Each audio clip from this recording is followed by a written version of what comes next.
Stop scrolling. What if I told you the most powerful empire in human history didn't fall because of swords, armies, or barbarians? That Rome, the empire that controlled the known world, didn't collapse from outside threats. It was destroyed from within. And the weapon that tore it apart wasn't an army yet, it was money itself. Greed, corruption, and a financial system so toxic it slowly poisoned everything Rome stood for. So imagine a society where the rich live like kings. The poor starve in the streets, and the government can't print enough coins to keep the empire alive.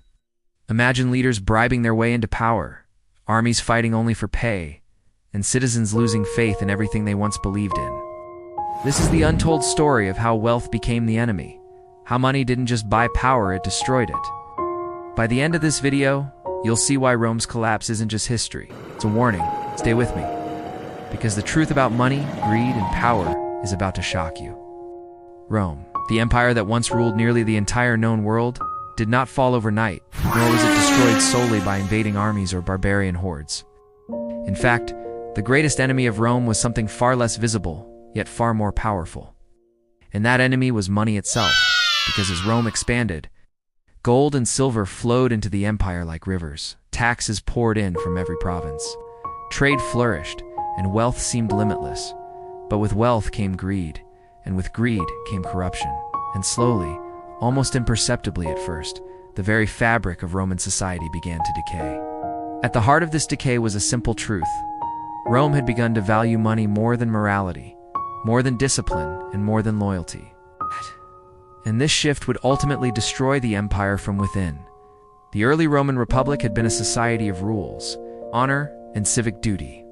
Citizens were expected to serve the state. Soldiers fought not for pay, but for the glory of Rome. Leaders were chosen based on merit, wisdom, and courage. But as wealth poured into the empire from conquests, political offices began to be bought rather than earned. Laws were no longer impartial. Justice could be purchased by those with gold, and the very meaning of loyalty began to shift from the state to personal gain. Meanwhile, the economic pressures of running a massive empire led to overtaxation of the working classes. Small farmers were crushed under the weight of tribute. Local businesses struggled to survive. Wealthy elites took advantage by purchasing land at rock-bottom prices. The disappearance of the middle class destabilized society because a strong middle class is what sustains an empire. When most citizens are either extremely rich or destitute, inequality spreads resentment, and that resentment undermines loyalty at the same time. Roman leaders discovered a powerful tool to maintain control while ignoring structural problems: bribery and spectacle. Political offices could be purchased, votes could be bought, and in return, citizens were distracted with free grain, lavish entertainment, and gladiatorial games. This strategy, known as bread and circuses, worked brilliantly in the short term, keeping the population pacified and politicians secure in power, but it drained the treasury, ignored the fundamental economic problems, slowly eroded the connection between rulers and the ruled, as inflation began to rise. The government attempted to fix the problem by debasing the currency. Coins that once contained solid silver were replaced with cheaper metals. Initially, people did not notice the change, but slowly prices began to rise. Merchants demanded more coins for the same goods. Soldiers and workers realized that their wages no longer held the same value, and the empire entered a dangerous cycle. In order to meet expenses, the government printed even more coins, which worsened inflation. Bread doubled in cost, rents increased. And the ordinary Roman citizen found survival itself increasingly difficult, while the rich insulated themselves with property, stored wealth, and political connections. The poor suffered, became dependent on handouts, and gradually lost faith in the state. The army too was affected. What had once been an institution of honor and civic duty became a profession entirely motivated by money. Citizens who once defended the Republic were replaced by mercenaries, foreign soldiers with no loyalty except to gold. When the state could not pay them, borders weakened, discipline collapsed, and Rome became vulnerable. Corruption permeated every level of government. Bribery was normalized. Governors stole from provinces. Judges accepted payments for verdicts, and the system of justice itself was undermined at the same time. The concentration of wealth created two Romes, one of luxury, opulence, and power, where the rich lived in villas with servants, feasts, and security, and one of poverty, hunger, and despair. Where ordinary citizens struggled to survive, this extreme inequality created a society ripe for internal collapse. And when the so-called barbarian invasions arrived, they were met not by a strong, unified empire, but by a society already weakened from within. The famous sackings of Rome were tragic, but they were more a symptom than a cause. The empire had already collapsed morally.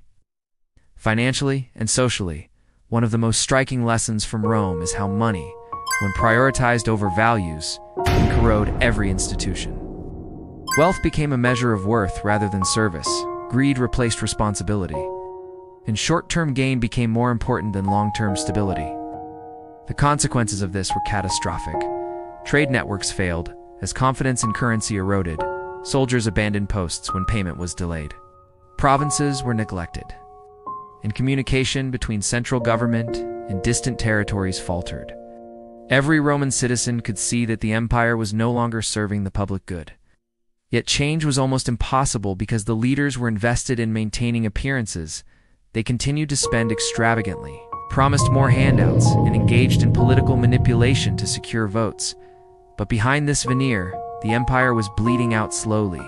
The poor became poorer, the rich became richer, and the middle class disappeared entirely. And it was precisely this economic and social fragmentation that paved the way for the fall of Rome. The story of ancient Rome is not just about history. It is a warning for modern societies. Unchecked greed, corruption, and mismanagement of money can destabilize even the most powerful nations.